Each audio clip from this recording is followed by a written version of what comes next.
The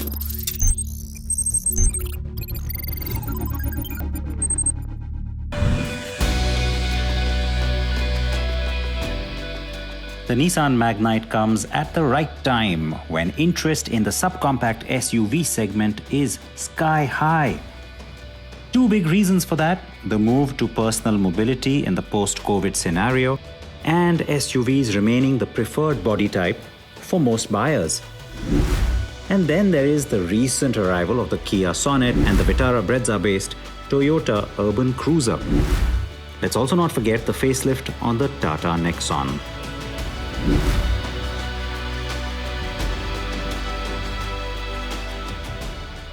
So it's a good looking car, yes. The proportions are nice too, yes. But let's quickly address the elephant in the room.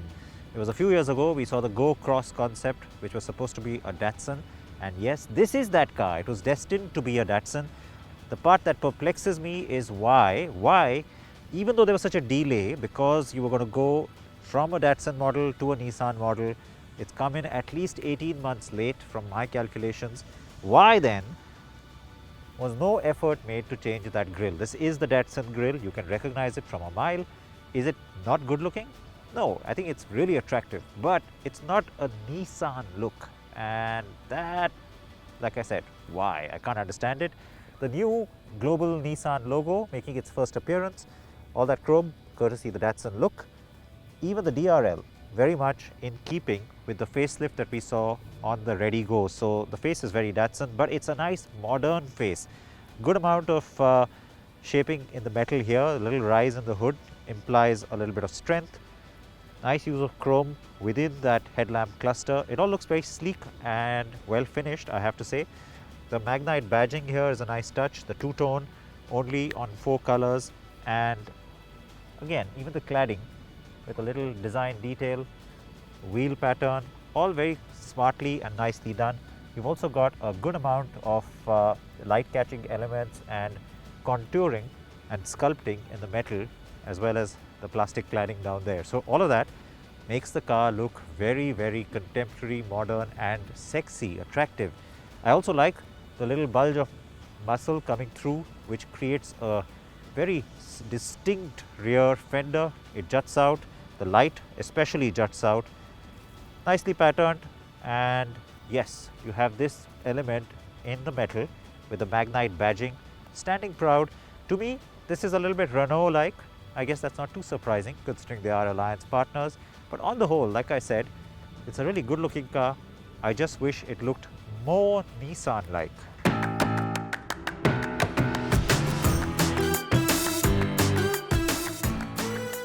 The 16-inch wheels are standard, and yes, the top 2 variants get alloys.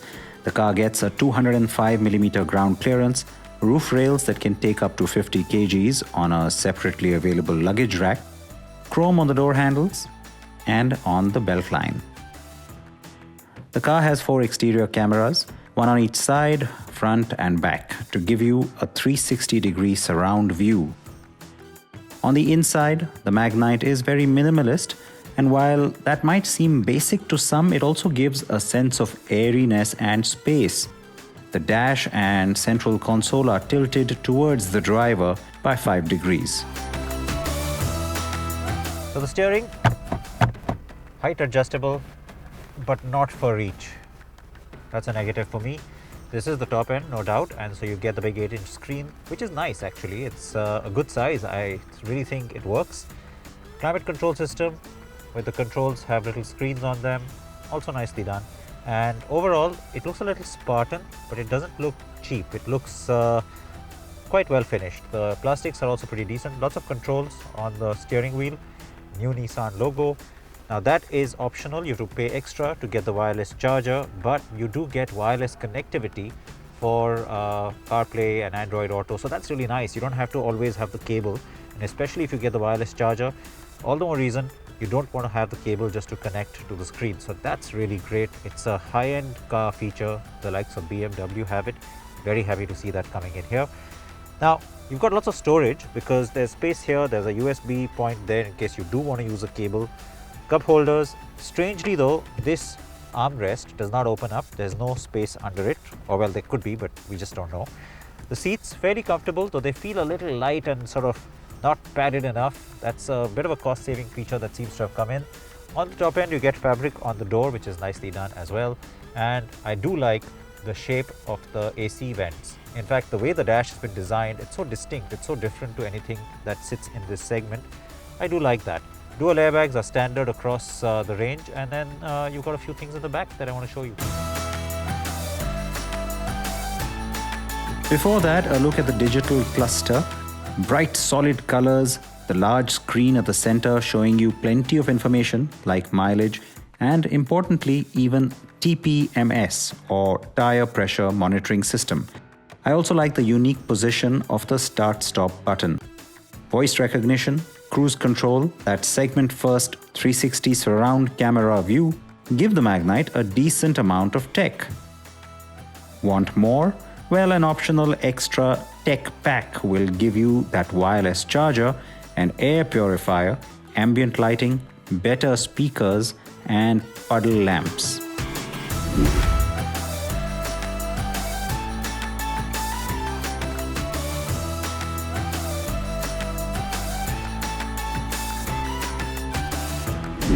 Like the front seats, the rear seat bench also has a slightly flimsy feel to it. It doesn't feel well bolstered and ample.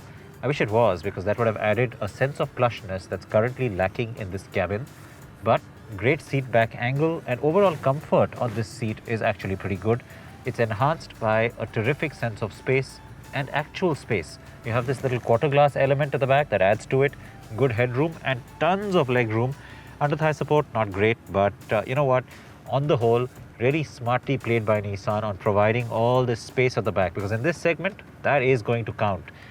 AC vents also mounted a bit high, which is nice because you don't have to struggle to reach them, and you also get a direct blast of air, which mostly rear seat passengers do not get on a hot day. That's something you'll appreciate. 12-volt charging point, could have been a USB point there as well, but I'm just nitpicking. You do have a drop-down armrest, but before I get to that, sad to see another lap seat belt once again for the middle passenger. Now, I don't know why this can't just be a 3-point seat belt. Even if it was to be a cost saving, you know what, don't save the cost, pass it on to the consumer, but give a 3-point seat belt, please. Okay, drop down armrest, 2 cup holders, and a nice little niche here to keep your smartphone. That's a good touch because it keeps in, it's in keeping with today's requirements, I think. ISOFIX child seat mounts are available on the top end version, that's good. No 6 airbag version though on the Magnite.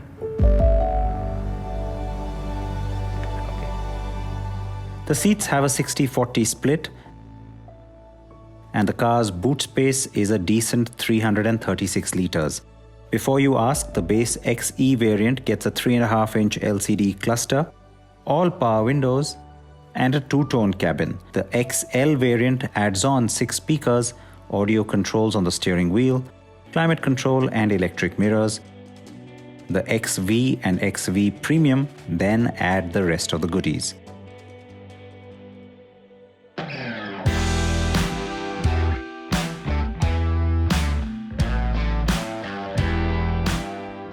The Magnite has 2 engine options. The naturally aspirated petrol is a 999cc unit that makes 71 bhp and puts out 96 Nm of peak torque. Here you get a 5-speed manual gearbox, but claimed mileage, by the way, is a generous 18.75 km per litre. The second engine is the turbo option, and that's the car I am driving.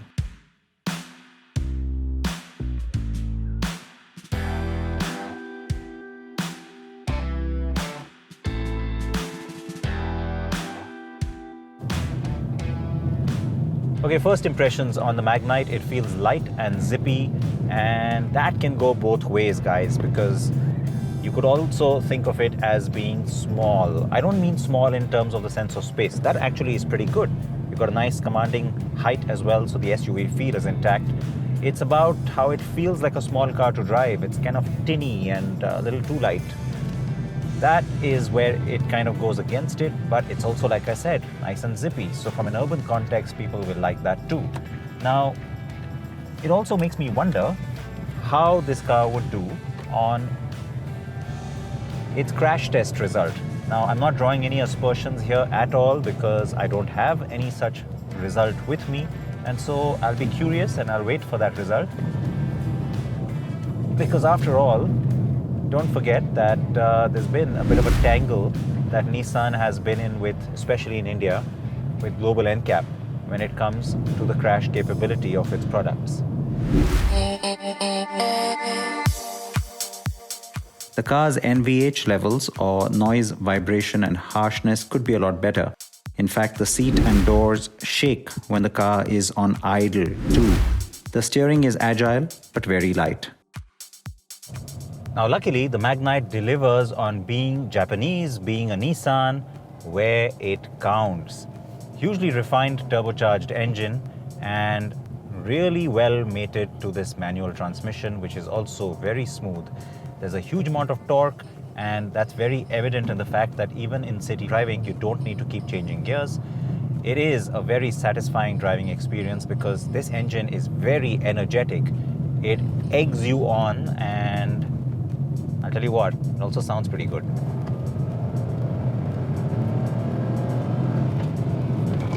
Alright, so it's a small motor and it does have a little bit of that whine that comes through on the turbo, but it's got a nice little throaty growl too. Now, that whine could have been avoided if we had better sound damping, and that's where being built to a cost starts to sort of come to the fore. Like I said, the car feels tinny, but decent ride quality, pretty good suspension actually for a car of this size, and on the whole, it's the drivetrain that starts to become the area where the Magnite scores. The turbo variant punches more power, and that power kicks in sooner too. The turbo itself is also good and you will not feel a lag. The gearbox option here is the CVT that sees torque drop by 8 Nm. And yes, on the manual, the claimed mileage is 20 kilometers per liter. The Magnite gets anti-roll bars for better handling. Cornering is not great at high speeds as the car feels light and slightly skittish. On the safety side of things, you get ABS or anti-lock brakes with EBD or electronic brake force distribution, and dual airbags as standard. The ISOFIX child seat anchors are only in higher variants. Hill start assist, traction control and dynamic control are only on the turbo. Now let's check out the CVT. Given the purpose this car has been built for, which is primarily city driving, you're going to find the CVT to be the better option, only from that convenience point of view. Absolute comparison, of course, the manual is a lot more fun to drive, a lot more satisfying as well, and gives you a better sense of control. But as CVTs go, I have to say this one is really nice. It's refined, it's responsive, and even though once again, it just gives you the impression that the engine is revving a little too much at times when you especially push down and want to accelerate quickly. It actually does a pretty decent job of doing that. Want to see how?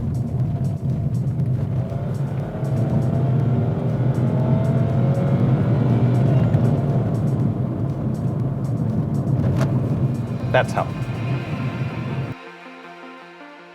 The Magnite's Eco function keeps track of the driver's driving habits, and that lets you drive more frugally if you want to.